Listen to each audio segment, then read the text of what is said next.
അസ്സലാമു അലൈക്കും വറഹ്മത്തുള്ളാഹി വബറകാതുഹു. കഫൻ എന്ന പാഠത്തിലേക്ക് നാം പ്രവേശിച്ചു കഴിഞ്ഞു. ഇതാരാണ് എഴുതിയത്? പ്രശസ്ത നോവലിസ്റ്റായ പ്രേംചന്ദാണ് ഇതിൻ്റെ രചയിതാവ്. പാഠത്തിൽ ഇതുവരെ പറഞ്ഞത് എന്താണ്? ഒരു സ്ത്രീ അഥവാ മാധവിൻ്റെ ഭാര്യ പ്രസവവേദനയിൽ വല്ലാതെ അലറി കരയുന്നുണ്ട്. ആകെ മാന്തി പറിച്ച് വല്ലാത്തൊരു പ്രയാസത്തിലാണ്. കേൾക്കുന്നവർക്കൊക്കെ ഇതൊരു മരണ വെപ്രാളമാണോ എന്ന് തോന്നിപ്പോകും. അത്തരത്തിൽ ഒരു പ്രയാസത്തിലായി കിടക്കുമ്പോൾ തൊട്ടടുത്ത് ഖേസു പിതാവാണ്, വല്യുപ്പയാണ്. ഖേസു പിതാവാണ്, മാധവ് മകനാണ്. ആ മാധവിൻ്റെ ഭാര്യയാണ് ഈ ഭാര്യ. അപ്പോൾ ഖേസുവും മാധവും അവിടെ പുറത്തിരുന്ന് ചൂട് കായാൻ, അഥവാ വല്ലാതെ തണുപ്പായതുകൊണ്ട് അങ്ങനെ തണുപ്പിനെ അകറ്റാൻ വേണ്ടിയിട്ട് അങ്ങനെ ചൂട് കായാണ്. അന്നേരത്താണ് ഖേസു ചോദിക്കുന്നത്, നീ ഇത്രയും കാലം നിൻ്റെ സുഖഭോഗങ്ങളൊക്കെ നടത്തിയ എൻ്റെ പ്രിയ പത്നിയല്ലേ അവിടെ കിടക്കുന്നത്? നിനക്ക് അവിടെ നിന്ന് ചെന്ന് നോക്കിക്കൂടെ? അപ്പോൾ മാധവിൻ്റെ മറുപടി, ഞാൻ പോയിട്ടെന്ത് കാര്യം? അവിടെ എന്തായാലും ആർക്കും ഒരു ദിവസം മരണമെത്തും. അപ്പോൾ ഞാനിപ്പോൾ പോയി അവൾ ഇങ്ങനെ ശരീരം മുഴുവൻ ഇങ്ങനെ കീറി മാന്തി പറിക്കുന്നത് നോക്കി നിന്നിട്ട് എന്ത് കിട്ടാനാ എന്നിങ്ങനെ പറഞ്ഞു. അപ്പോൾ പിന്നെ അതിൻ്റെ ശേഷമുള്ള ഒരു പാരഗ്രാഫിൽ പറയുന്നത് എന്താണ്? ഇവർ രണ്ടുപേരും ഒരു ചെരുപ്പ് കുത്തികളുടെ കുടുംബത്തിൽപ്പെടുന്ന ആൾക്കാരാണ്. അവർ ഭയങ്കര പണിയെടുക്കാൻ മടിയന്മാരായ ആളുകളാണ്. വല്ലപ്പോഴും വല്ലാതെ അവർക്ക് ക്ഷീണം വരുമ്പോൾ, അതുപോലെ വിശപ്പ് വരുമ്പോൾ, ഭക്ഷണം ഒന്നും ഇല്ലാതിരിക്കുമ്പോൾ അവർ പുറത്തു പോകുന്നു. അവർ കാട്ടിൽ പോയി, മലയിൽ പോയി വിറക് വെട്ടി, അങ്ങനെ വിറക് ശേഖരിച്ച് അങ്ങാടിയിൽ പോയിട്ട് വിൽക്കുന്നു. ഇതാണ് അവരുടെ സ്വഭാവം. അല്ലാതെ പൈസ സേവ് ചെയ്ത് വെക്കുക എന്നുള്ള ഒരു പരിപാടിയും അവർക്കില്ല. ഏതായാലും ഇങ്ങനെയൊക്കെ അവരുടെ സ്വഭാവങ്ങളും കാര്യങ്ങളൊക്കെ പറഞ്ഞു. ഇനി അതിൻ്റെ ശേഷം, കാശ് ദോനോ സാധു ഹോത്തെ തോ उन्हें कनात और तवक्कुल के लिए ज़ब्त नफ्स की मुतलक ज़रूर न होती। ये उनकी खिलक़ी सिफत थी, अजीब ज़िंदगी थी उनकी। घर में मिट्टी के 2-4 बर्तनों के सिवा कोई असासा नहीं।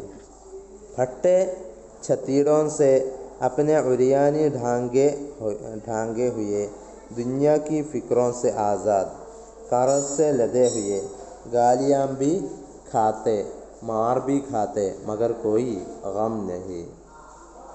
ഇത്രയും ഒന്ന് പറയാം. കാശ് ദോനോ സാധു ഹോത്തെ തോ, രണ്ടുപേരും വളരെ ദരിദ്രരാണ് എങ്കിലും, അല്ലെങ്കിൽ രണ്ടുപേരും ഭിക്ഷാടന്മാരാണ് എങ്കിലും, ഉനെ കനാത്ത് ഓർ തവക്കുൽ കെ ലിയെ ജബ്തെ നഫ്സ് കി മുത്ലഖ് ജറൂറത്ത് ന ഹോത്തി. അവർ ഇത്രയും വലിയ സാധുക്കളായിരുന്നിട്ട് കൂടെ കനാത്ത്, ഉള്ളതിൽ തൃപ്തിപ്പെടലും ദൈവത്തിൽ ഭരമർപ്പിക്കുവാനുമുള്ള ഒരു ജബ്തെ നഫ്സ്, അഥവാ ഒരു അസ്മ്, ഒരു മനക്കരുത്ത് അവർക്ക് വേണ്ടിയിരുന്നില്ല, അവർക്കുണ്ടായിരുന്നില്ല. അത് തീരെ ഉണ്ടായിരുന്നില്ല.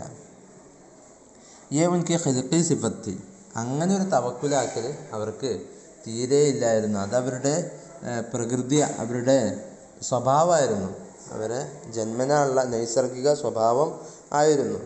അജീബ് ജിന്ദഗി തി ഉൻകി, വളരെ അത്ഭുതപ്പെടുത്തും ജീവിതമായിരുന്നു അവരുടേത്.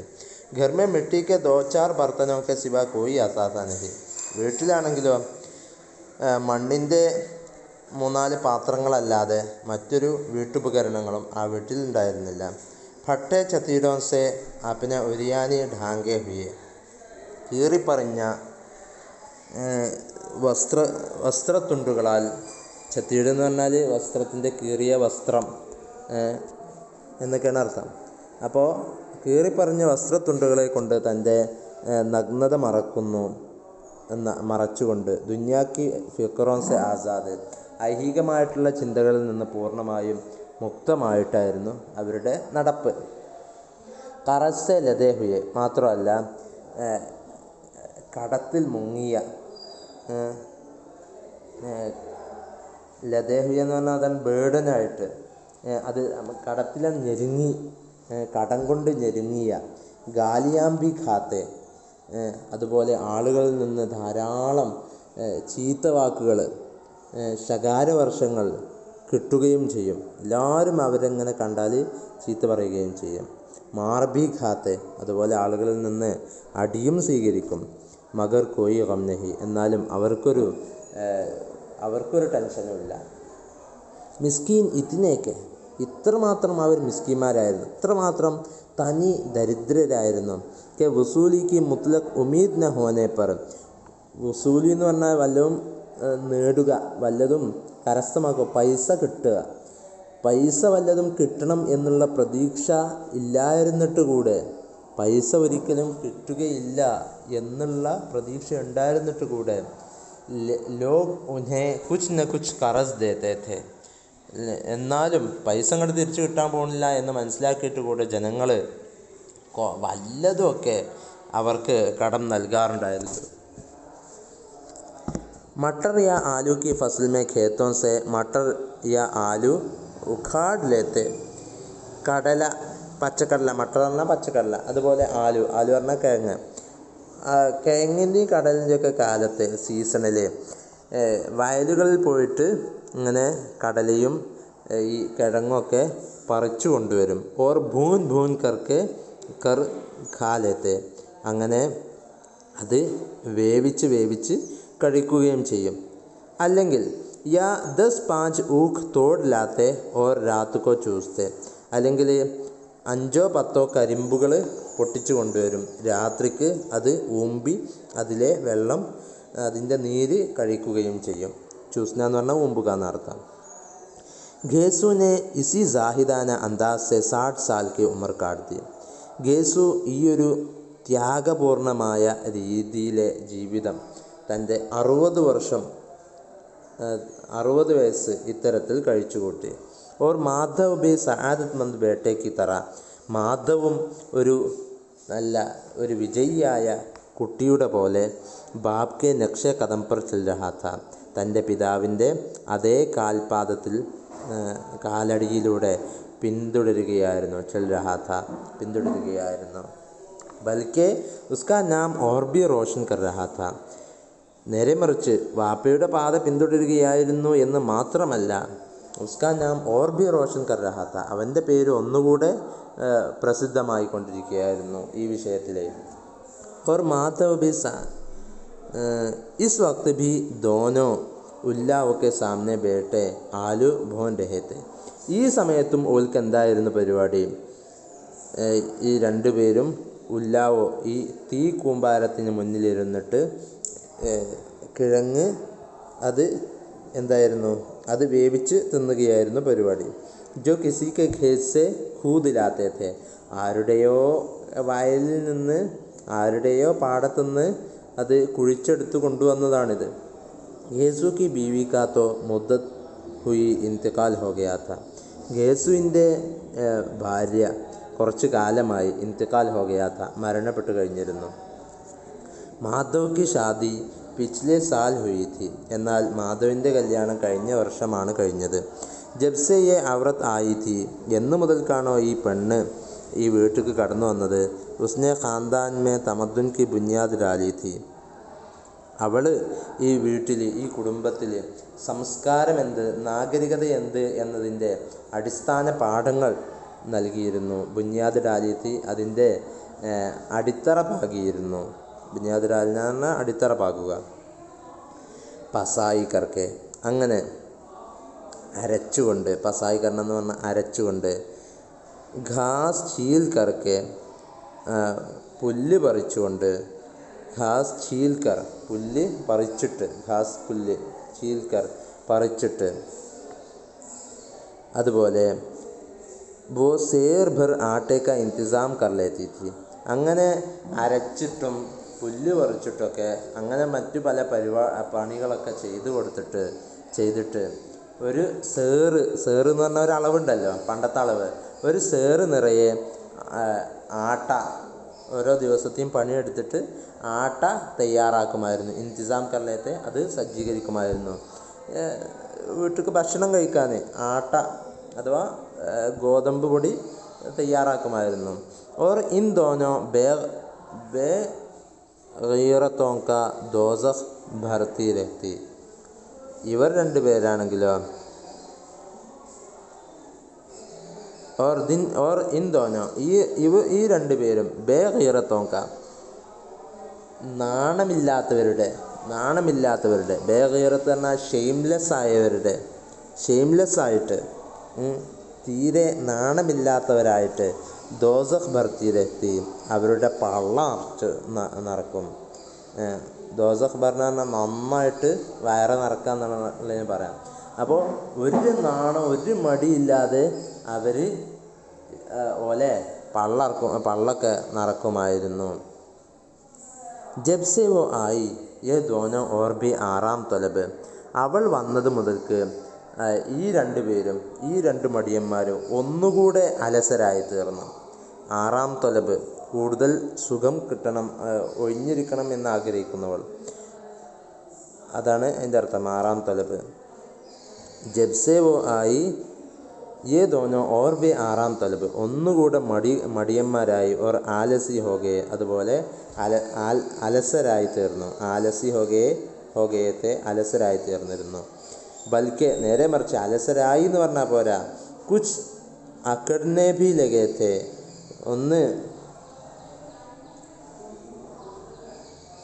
ഒന്നുകൂടെ ഇതെന്തായി, അവരുടെ അലസത ഒന്നുകൂടെ സ്ട്രോങ് ആയി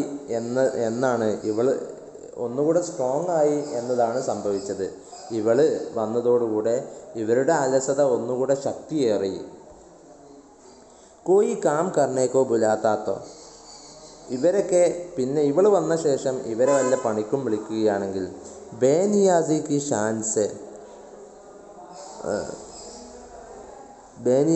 ഷാൻസെ ദോഗനി മസ്ദൂരി മാങ്ങത്തെ. പൂർണ്ണ സ്വതന്ത്രരായിട്ട്, ബേനിയാസി പരിപൂർണ സ്വാതന്ത്ര്യത്തിൻ്റെ, ഇവർക്ക് പരിപൂർണ സ്വാതന്ത്ര്യം കിട്ടിയല്ലോ എന്ന ആ ഒരു പ്രൗഢിയിൽ എന്ന് പറഞ്ഞാൽ ആ ഒരു തോന്നൽ, അങ്ങനത്തെ ഒരു സ്വാഭിമാനം അവർക്ക് അനുഭവപ്പെടുന്നുണ്ട്. അവർക്ക് പൂർണ്ണ സ്വാതന്ത്ര്യം ലഭിച്ചല്ലോ എന്ന ആ ഒരു അഭിമാനത്താൽ ദോഗനി മസ്ദൂരി മാങ്കത്തെ, രണ്ട് ഗനി, ദോഗനി എന്ന് പറഞ്ഞാൽ രണ്ട് സ്വർണത്തിൻ്റെ രണ്ട് അണ അവർ തൊഴിൽ വേതനമായിട്ട് ചോദിക്കുമായിരുന്നു. അവരുടെ തൊഴിലിന് വേതനമായിട്ട് 2 സ്വർണത്തിൻ്റെ അണ ചോദിക്കുമായിരുന്നു. അഥവാ സിമ്പിൾ പണിയെടുത്തിട്ട് കുറേ പൈസ വാങ്ങുക, ഞങ്ങൾ പണിയെടുക്കാൻ വരണമെന്നുണ്ടെങ്കിൽ ഞങ്ങൾക്ക് 2 സ്വർണത്തിൻ്റെ അണ വേണം എന്നൊക്കെ അവർ പറയുമായിരുന്നു. വഹി ഔറത്ത്, അങ്ങനെ പണിയെടുക്കുന്ന കഷ്ടപ്പെടുന്ന ആ ഒരു പെണ്ണ് തന്നെയാണ് ആജ് സുബഹ്, ഇന്ന് പ്രഭാതം മുതൽക്ക് ദർദ് സെ മർ രഹി ഥി, പ്രസവവേദനയാൽ മരിക്കാനിരിക്കുന്നത്. Or Yeh ദോനോ ഷായദ് EC Intisar may ഥേ, എന്നാൽ ഈ രണ്ടുപേരും ഈ പ്രതീക്ഷയിൽ തന്നെയായിരുന്നു. കെവ മർ ജായത്തോ ആറാം സെ സോയെ, ഓള് മരിച്ചു കിട്ടുകയാണെങ്കിൽ ഒന്ന് സ്വസ്ഥമായി കിടക്കാലോ എന്നാണ് ഈ 2 അലസന്മാരും വിചാരിക്കുന്നത്. ഘേസുനെ ആലു നിക്കാൽ കർ, ഘേസു ആ ആലു എടുത്തിട്ട്, കിഴങ്ങെടുത്തിട്ട്, ചീൽത്തെ ഹുയെ കഹ, അതിൻ്റെ തോലൂരിക്കൊണ്ട്, ചീൽന എന്ന് പറഞ്ഞാൽ തോലൂരുക, അതിൻ്റെ തോലൂരിക്കൊണ്ട് പറയാണ്, ജാക്കർ ദേഖ് തോ ക്യാ ഹാലത്ത് ഹേ, പോയിട്ടും നോക്ക്, മാധവനോട് പറയാണ്, ക്യാ ഹാലത്ത് ഹേ ഉസ്കി, അവളെ അവസ്ഥ എന്താണ് എന്ന് പോയിട്ടും നോക്കൂ. ചുടേൽ കാ ഫസാദ് ഹോഗ ഓർ ക്യാ, അപ്പം അന്നേരത്ത് തിരിച്ചു പറയാണ്, ചുടേൽ എന്ന് പറഞ്ഞാൽ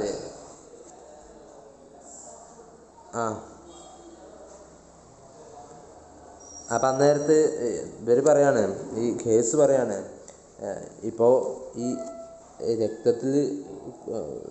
രക്തത്തിൽ കുളിച്ച് കിടക്കുകയാണല്ലോ, പ്രസവവേദനയിൽ പ്രസവത്തിൻ്റെ രക്തത്തിൽ കുളിച്ച് കിടക്കുകയാണല്ലോ.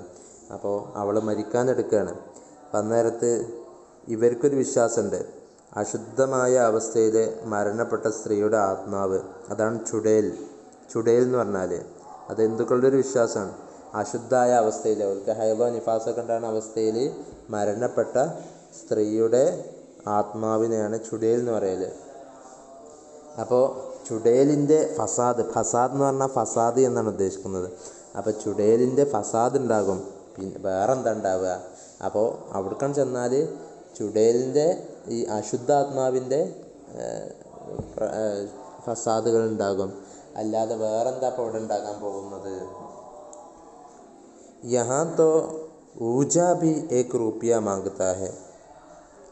ഇവിടെ മന്ത്രവാദി പോലും ഒരു റുപ്യ ഇതിന് വേണ്ടിയിട്ട് തേടും. കിസ്കെ ഘർ സെ ആയേ, ഏത് വീട്ടിൽ നിന്നാണ് വന്നത്? ദേഷ്യത്തോടു കൂടെ ഓരോന്ന് ഇങ്ങനെ പറയാണ്, ഏത് വീട്ടിൽ നിന്നാണ് കയറി വന്നത്? ഇനിയിപ്പോൾ മന്ത്രവാദികൾക്ക് തന്നെ ഉറുപ്പ്യ കൊടുക്കേണ്ടി വരും ഇങ്ങനെ ചുടയിലൊക്കെ വന്നാൽ. മാധവക്കും അന്തേഷാത്ത, മാധവിനെന്നാൽ പേടിയുണ്ടായിരുന്നു. എന്താ പേടി?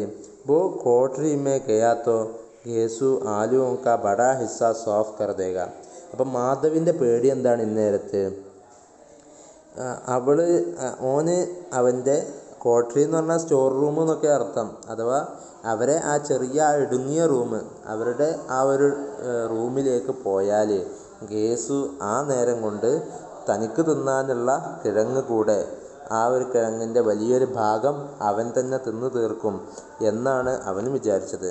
മുജെ വഹാ ഡർ ലഗ്താ ഹെ, എനിക്കവിടെ പേടിയാണ്.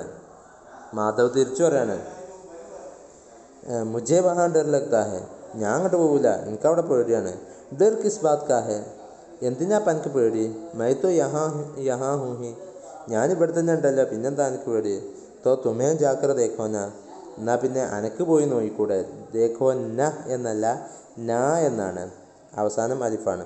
മേരി ഔറത്ത് ജബ് മരി തി, എൻ്റെ ഭാര്യ എപ്പോഴാണോ മരണപ്പെട്ടത്, തോ മൈ തീൻ ദിൻ ഉസ്കെ പാസ് ഹിലാബി നഹി, ഞാൻ അവളുടെ അടുത്തുനിന്ന് 3 ദിവസത്തേക്ക് അനങ്ങിയിട്ടേ ഇല്ല.